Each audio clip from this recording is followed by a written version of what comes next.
Okay, hello, my name is Christian Moorer, and this is the Military Ranger Academy's Veterans History Project. Today's date is Monday, April 20th, 2015.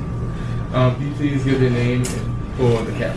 Hello, Christian. How are you? I'm good. My name is Anderson W. Townsend, and I'm a principal at the Military Ranger Academy, and I am also a veteran.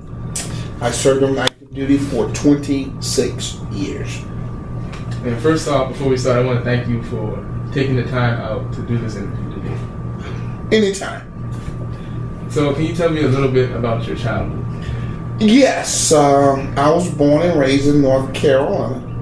My father was a sharecropper, so I was raised on a farm, tobacco farm, and I went to school I started off at Proctorville High School, and then when the schools were integrated because of the 1954 Supreme Court case, Brown versus Board of Education, they had all the ninth graders who were attending Proctorville attend Orem, which was predominantly white school, and so I graduated from Orem High School. And what made you want to join the military? Well, Christian, if you were raised on a farm and your father had tobacco, corn, soybean, cotton, potatoes, and you worked 12 months a year, you would want to go into the military also. My father was a sharecropper, so we worked hard, and I felt that there was a better way to make a living than being a farmer. So. And did your family support this decision when you went in? I didn't let them know. I mean, I graduated from high school, and I saw a recruiter, and I asked that Army recruiter what could he do. He said, I can have you in the military the same day. So I went home, packed a few things. He came and picked me up, took me to Raleigh, North Carolina. I raised my right hand, and the next day I was reporting to boot camp at Fort Jackson, South Carolina. I called my mom and dad about 4 or 5 days later and told them, your son is now a soldier in basic training. My mother cried. My daddy was upset because guess what? Yeah, he didn't have that farm hand. So that was my reasoning for joining the military, joining the United States Army. And every time I even thought about getting out of the Army, all I had to do was think about those tobacco fields, corn fields, soybean fields, hay field, feeding cows, hogs, goats, and that was enough to keep me in. So why did you choose the Army over all the other branches? What I did is the Army was the first branch I got to. Okay. And like I told you before, it was, for me, and I volunteered for the draft. When I was back in the early 70s, the late 60s, 70s, we had conscription and, the draft. And so the only thing you had to do was volunteer for the draft. Back in those years, one or two things were going to happen. Either you went to college. If you went to college, you got a deferment. And if you didn't go to college, you were going to get your draft number. Okay. And as long as you've been in the Army, have you ever thought about switching to another branch of the military? Oh, no. 26 years in the Army, I fell in love with it. I mean, I served with a lot of those guys from New York and Chicago and Detroit, and I thought they were all such, I was used to working hard. So when I came in the Army, I mean, it was like, I don't know if you've ever saw that little sitcom called Gomer Pyle, and he just loved the Marines so much. That's the way I felt about the Army. I mean, the Army to me was easy. I wanted to go to Ranger school, so no, I didn't want to change. I just wanted the adventure. I wanted to go to every country. I just wanted to take advantage of everything it had to offer. And that's the reason I jumped out of airplanes. That's the reason I went to Ranger school. That's the reason I went to Pathfinder school. I just wanted to do everything. I started going to college with Jump Master. To me, the Army offered so much. if you took advantage of it. A lot of guys didn't take advantage of it. It's like it was there, and the only thing you had to do was just ask. And normally if you asked to go, they sent you to basically any school that you wanted to.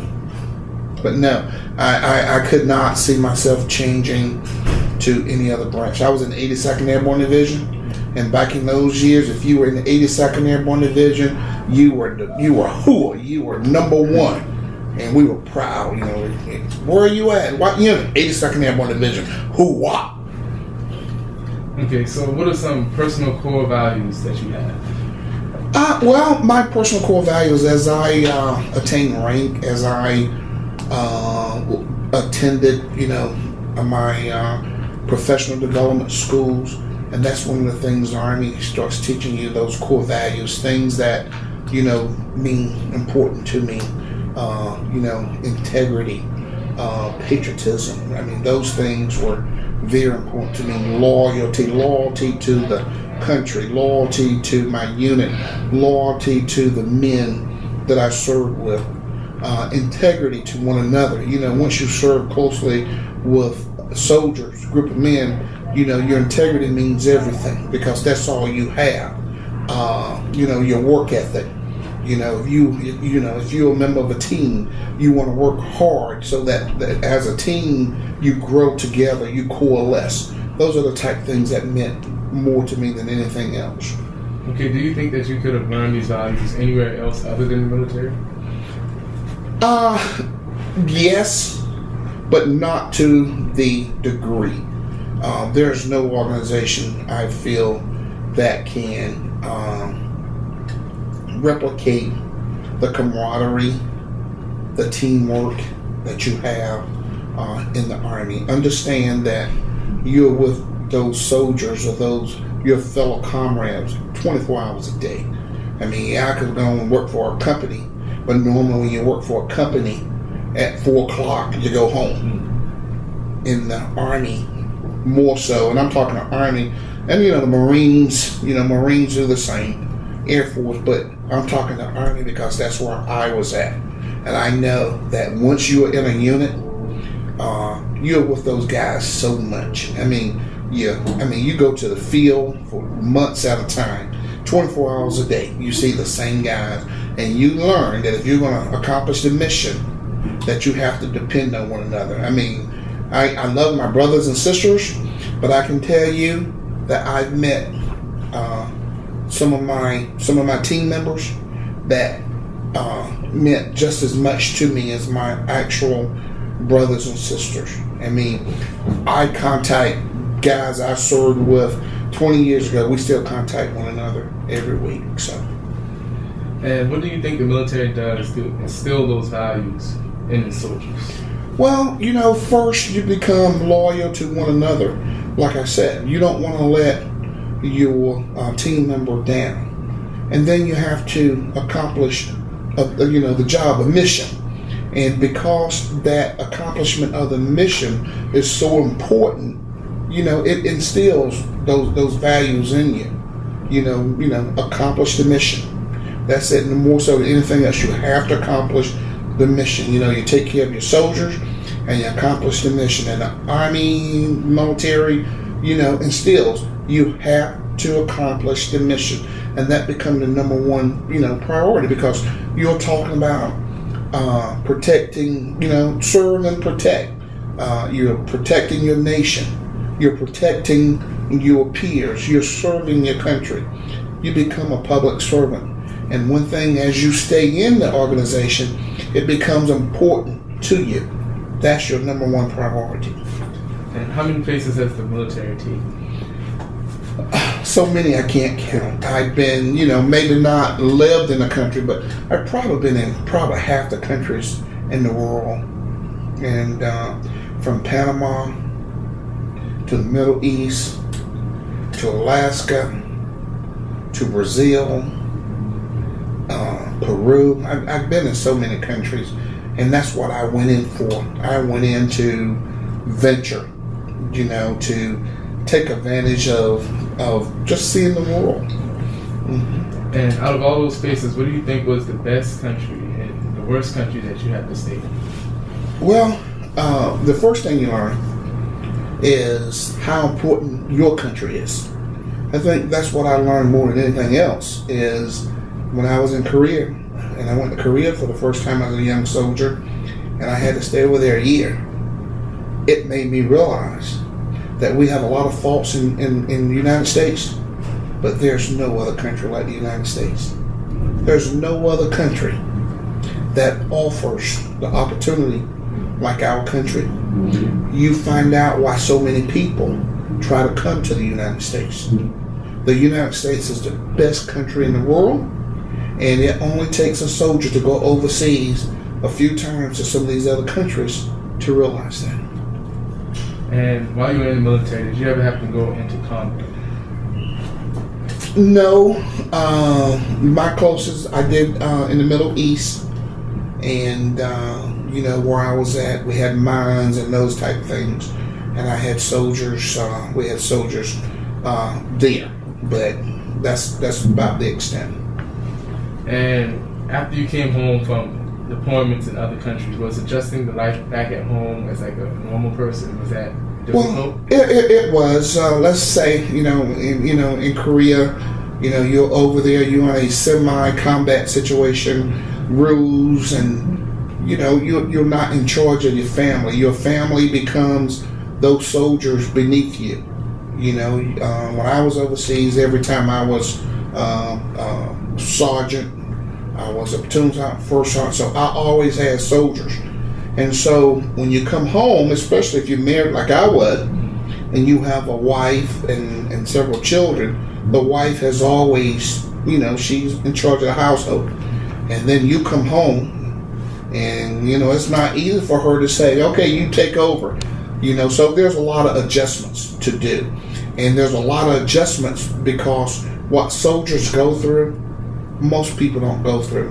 One thing you learn as a soldier is your body becomes a machine. The Army asks you to do things, and most military branches, but especially the infantry. I was in the infantry. The infantry, you do things that most people don't do. You pretty much function like a machine. For instance, when I was in Korea, and they call an alert. Our alert site was so far up a mountain, we used to call it stairwell to heaven. And when you walk up there, you figure you got all your belongings. You got your weapon, you got your ammo, you got your food. And can you imagine just walking up that hill just like that? And it takes about 7 to 8 hours just to get to the top, not hill, mountain. We call them yamas over there. But it's very physical. And you become, like I said, I always said like a machine. And then after you get out, you retire, whatever, you realize that, my goodness, I push my body so much. Or mentally, you ask people to do things mentally that most people don't do. For instance, when I was stationed in Alaska, and we were training in the interior, and the temperatures were minus 70, minus 80 degrees. How many Americans stay out in those type temperatures 24 hours a day for weeks and months? That's asking your body to do things that's not normal. Okay, so why did you choose the enlisted path instead of going as an officer after college? Okay, I want to go back to what I shared with you before. My father was a sharecropper. I wanted to get in the fastest way I could because I graduated from high school, and I looked at over the farm. I looked at the tobacco fields, the corn fields, the cucumber fields, and that was the easiest way for me to get in. I just wanted to get away from the farm. Okay, and where did you do your basic training? I did my basic training at Fort Jackson, South Carolina, and from North Carolina, I enlisted at the MEP station, Raleigh, North Carolina. They put me on an airplane. They flew me from Raleigh, North Carolina, Fort Jackson. First time I ever been away from home. First time I was ever on a plane. And I got to Fort Jackson, and we went to what was that called? We went to the in-processing place, the station, and we stayed there for about a week or two. And then they sent me down to basic training, and we call it Tank Hill. at the time, and it was totally different than it is now. And it basically it was pretty easy for me because I've always have been in shape. When I was in high school, I played football, basketball. I did all that. So basic training was more or less about physical fitness, and so it wasn't a major problem for me. I had problems initially, shooting the weapon, but then once I got used to that, it was not a problem. Mm-hmm. So would you say that it's more of a mental struggle in basic training? Yeah, basically mental. You have to go down with the right mindset and the physical stamina. If you can do those two, basic training is a breeze. Okay, so what were you thinking when you first arrived at basic training? Well, for me, it wasn't. Now, some of the, like I told you before, this was during Vietnam, so some of the guys from New York and those type places were all draftees. I wasn't a draftee, I was a volunteer. But for me, it was, wow, I can sleep until 5 o'clock in the morning. They made me go to bed at 9 o'clock. I got clothes. I got boots. I ate 3 meals. I even got paid. It was everything I ever asked for. And as far as the drill sergeants, I was in good shape so they couldn't smoke me. As far as details, I worked on a farm so they couldn't work me harder there than they did my father on the farm. So I had a good time. Now a lot of the other guys, I heard them cry and complain, but it wasn't the case for me. It was everything I was looking for. Okay, so how did you feel on graduation day of basic training? On graduation day, I was proud. I mean, I looked good in my uniform. Back then, I was real thin, physical, fit, and the only thing I wanted to do was hurry up and get down to jump school so I could start doing. I had to go to my training first. My training was infantry training. So the only thing we did back then, Fort Jackson had the infantry training also. So when I finished basic training, we graduated. They put me on a truck and took me to the other side of the base where I had my infantry training. And I stayed there for another, maybe 3 months learning how to be an infantryman. And then from there I graduated and I went to jump school at Fort Benning, Georgia. Okay. And what was the most important thing that you learned from basic training? Once again, camaraderie, teamwork, how important it was to be a member of a team, how to support one another. Once you come in, you'll find out that that guy to your right and that guy to your left, those are the two most important people that you're ever going to be around. So teamwork, camaraderie, and that's all you learn. That's what the Army is about. And when you go to combat, it's like you do it for those people that are next to you, your team members. Mr. Townsend, I'm sorry to interrupt. Can you talk a little bit about jump school and being an Airborne Ranger and Pathfinder school? Yeah, I can. I went to jump school. And like I said, the only time I ever been on an airplane was when I went from Raleigh, the MEP station, to Fort Jackson. And then when I finished my infantry training, I went to Fort Benning. Fort Benning, the training is about 5 weeks. You got an induction week, and then they start putting you through the training. The first week, a lot of running. They want you, back then you had to be able to run, every morning 5-6 miles, and they wanted you to be in the best shape ever. And if you couldn't do it physically, then you got wiped out. You couldn't continue. And then they started you with a 34-foot tower. And you had to jump out that 34-foot tower, and what they wanted you to do is learn how to use the correct form when you came out of the airplane. So we did that, and you had to successfully complete, I think back then, about 10 jumps out of the 34-foot tower.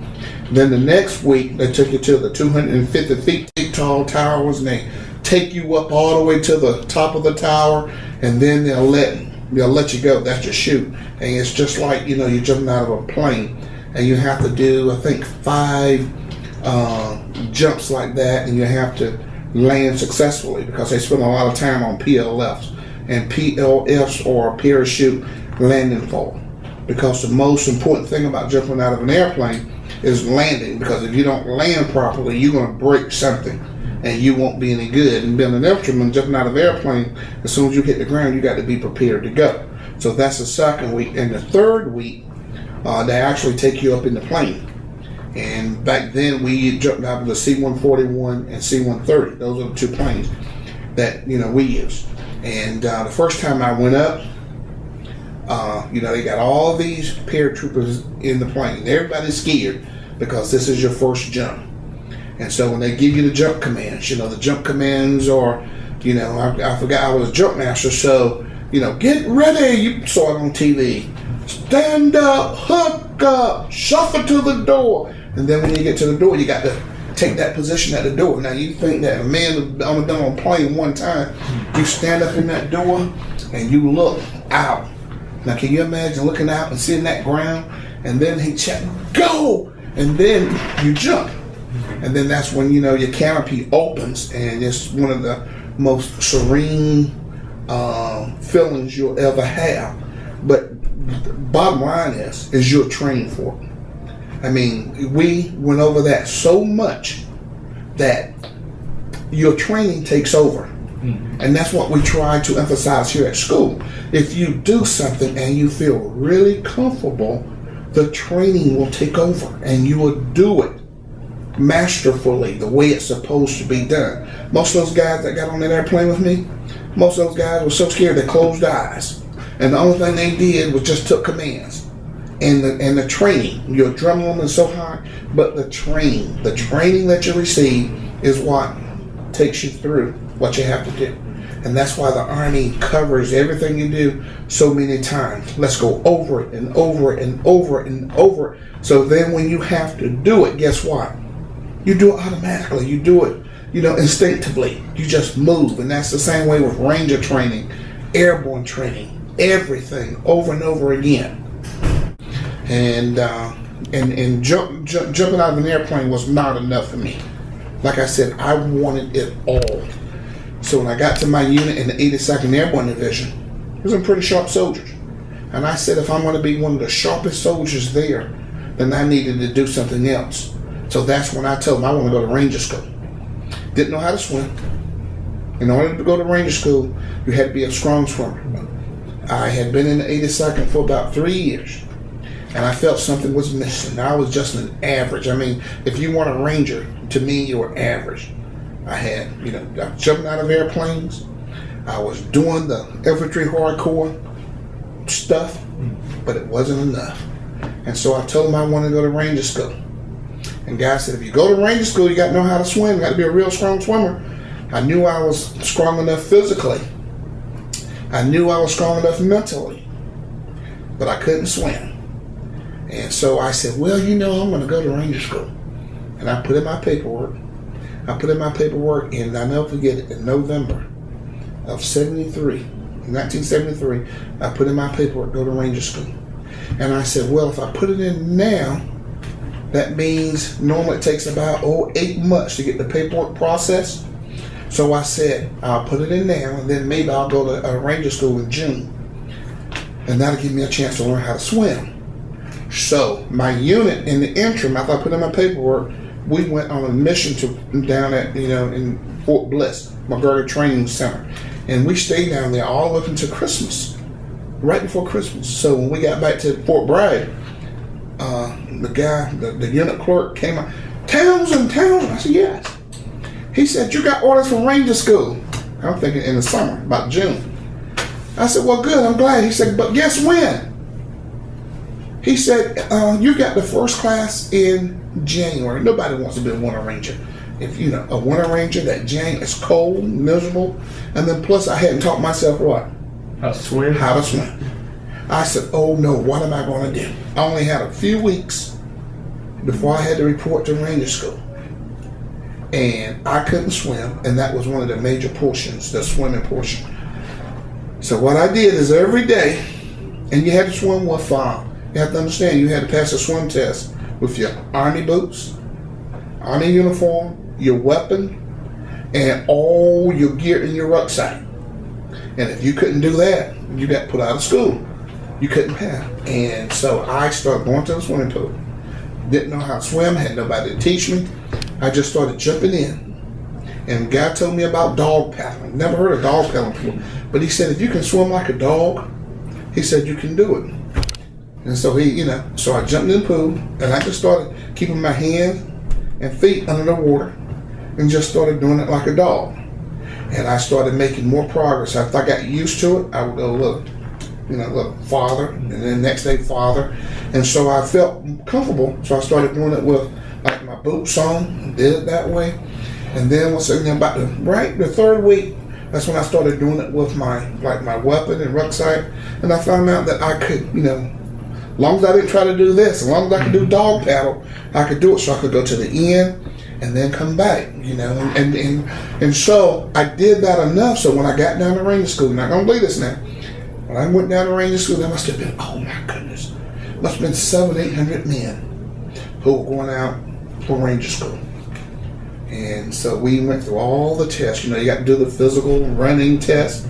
I made that. Then you got to do the land navigation course. I did that. And then when it came time for swimming, I saw all these guys who bragged about how good they could swim. Oh man, they were not making it. I said, oh man, I'm not going to do this. And so when it was my time, they put you up on that, the diving board. You have to jump in first. And the first thing I did is I did that. And I just started dog paddling. They smiled. Look at him. He's like a dog, But I did up, down, down. And I did every one. And some of the guys who were strong swimmers, they were going, I couldn't make it around energy. I had all the energy, and I was one of the ones who made it. And I had taught myself how to swim, dog paddling, good enough to pass the Ranger swim test. And some of those guys who had been swimming for years and years couldn't pass. And and then I went on and made it. And I graduated, about 3 months later, probably 60, 70 pounds lighter. And out of all those men who started, I'm going to tell you maybe 60 graduated. 60 out of all those men. And that was my experience at Ranger School. And once I pinned on that Ranger tab, there was no looking back.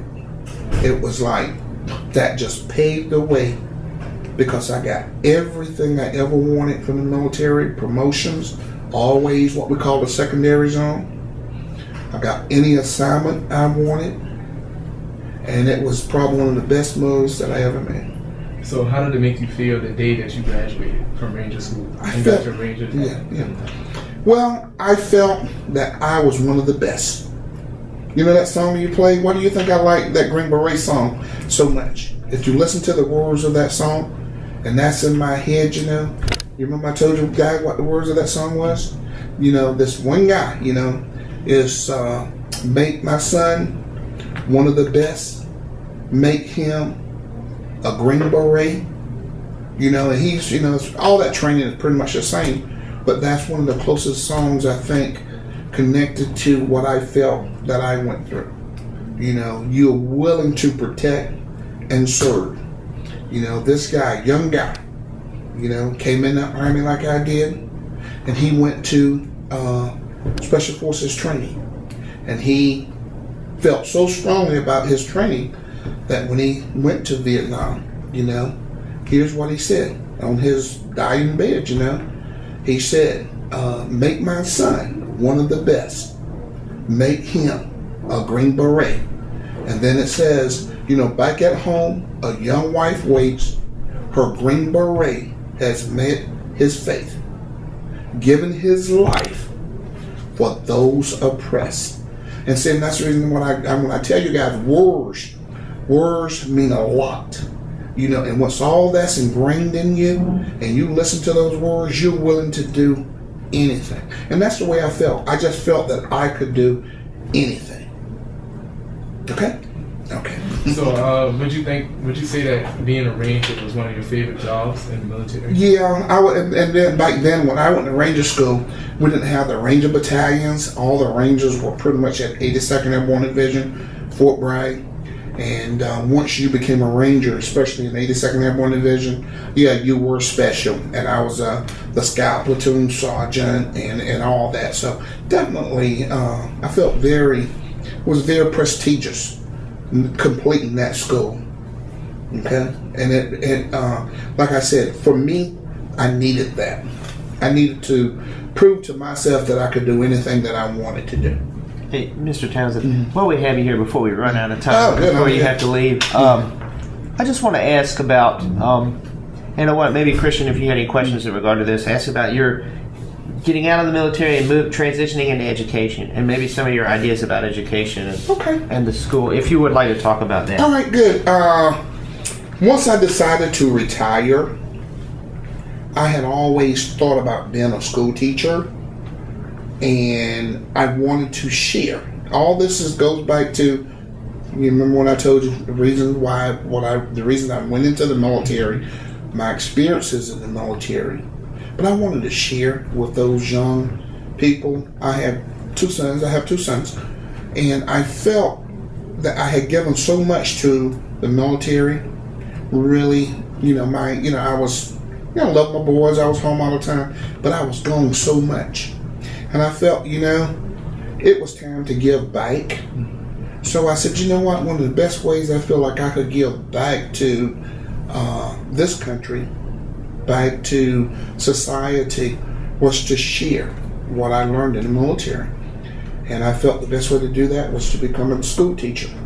And I wanted to become a social studies teacher, because as a social studies teacher, that's all it was about, sharing, experiences of especially some of those countries that I had been to. And so I went to the University of Alaska in Anchorage, Alaska, and I got my teacher certificate in social studies.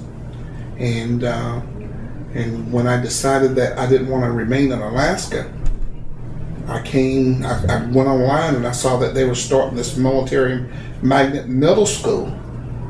And I said, oh my goodness, that's right up my alley again. And so I called down here, and sure enough, they said, yes, we're starting a military magnet middle school, and we would like military retirees, who have their teacher certificate. I fit the mold. I retired, went to college. I had already had a degree, but my degree wasn't in education. And so I had to go back to school. I had a master's degree in public administration and management. But in order to teach, I had to get one in education and social studies. So I went back to several years at the University of Anchorage, Alaska, and taught up there for a little while. And then I liked this program, and so my wife and I, we relocated here. Both my boys were gone by that time. One of my sons was in the military. My other had already finished his school and relocated to Seattle. So I came here and started teaching social studies at the military magnet middle school when it was a middle school. And that's all I ever wanted to do was teach. But guess who had a GI Bill? I still had my GI Bill, so I said, well, I better go back to school and use my GI Bill, and that's what I did, and I got a degree in school administration. But I want to be in education, and I think the most important job I have is to impress upon young people how important education is. Especially maybe some of the young people who may not have let's say and it's not their fault, but maybe, let's say, a strong background at home, and you don't have people or, relatives, etc., that's pushing education, then somebody's got to do it. And I felt that I could do it, because it's so important that young people understand that if they're going to be productive citizens of society, they have to have an education. There's no way around it. There's no way in this country. You're either going to get you a technical skill, college degree, but you've got to have some form of education, especially beyond the high school, in order to be successful. And you can be very successful if you can accomplish that. Graduate from high school and move on to the next level. And hopefully that's what you were talking about, because that's what education means to me. Education means that I have the power to affect what happens to me. I enjoy reading. I enjoy just, the calculations in my head. And you've got to be able to do that. And if you don't have an education, you're not going to be able to do that, because you have to read. This whole country is based on how much reading, being able to decipher, make good decisions, and you have to have the knowledge in order to do that. And as an older guy now, it's more important to me than before. It's more important to me, Christian, that a young man like you make those good decisions, because one day you're going to have to make decisions for guys like me, because I'm not going to be working. I'm going to be completely retired, and young guys like yourselves are going to have to run this country. And in order to run this country, you're going to have that knowledge. You could be a president of the United States. You don't know now, but you could.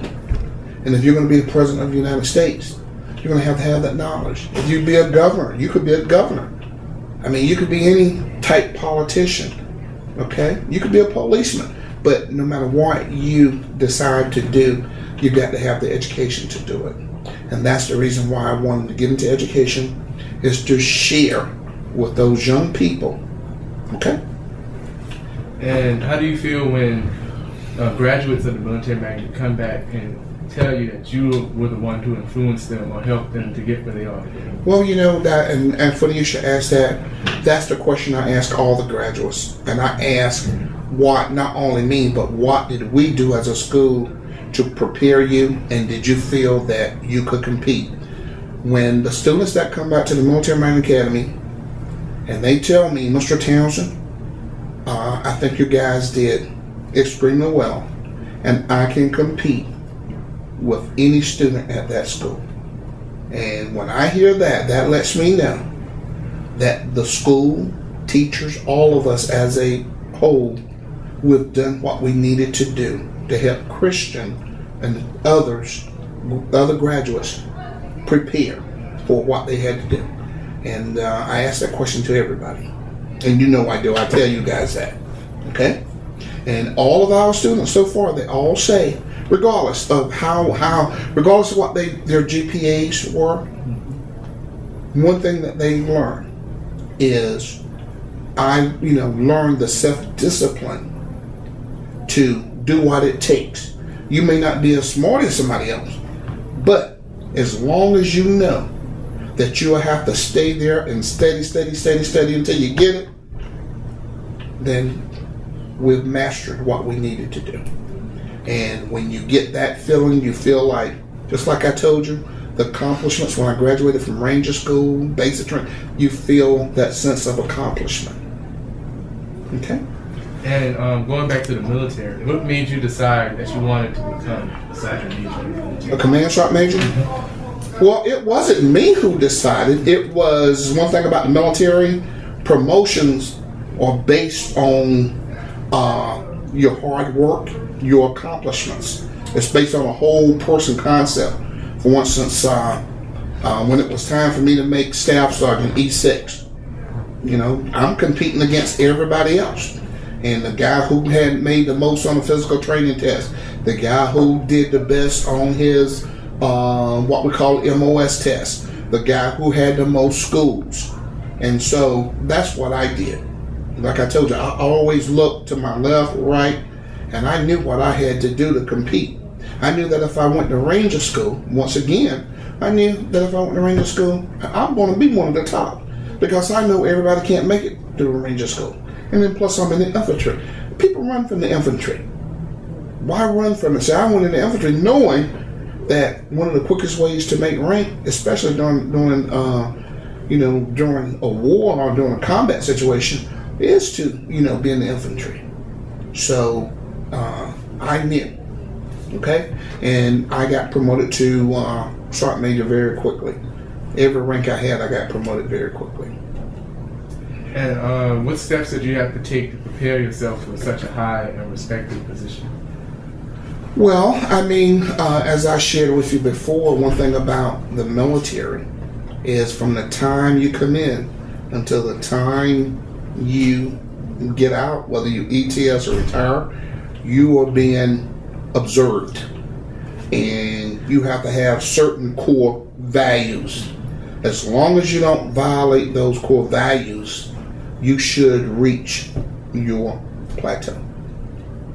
Okay, now we're going to wrap the interview up. Is there anything else you want to add?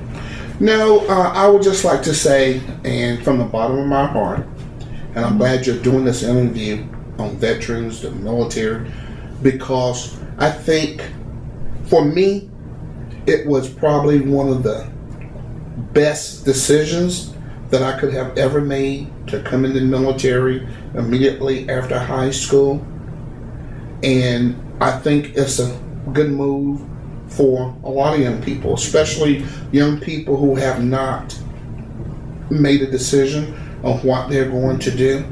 Because one thing about the military, it gives you opportunities that you may not have had. And but however, there's nothing wrong with going to college, become a commissioned officer. I would advise that also. That's a great route, but the route I took, it was best for me. And I want to thank you for this interview. I want to thank you for thinking about veterans, because veterans are the ones that protect this country. Okay? All right. Thank you for your time. All right. Thank you, sir. Okay.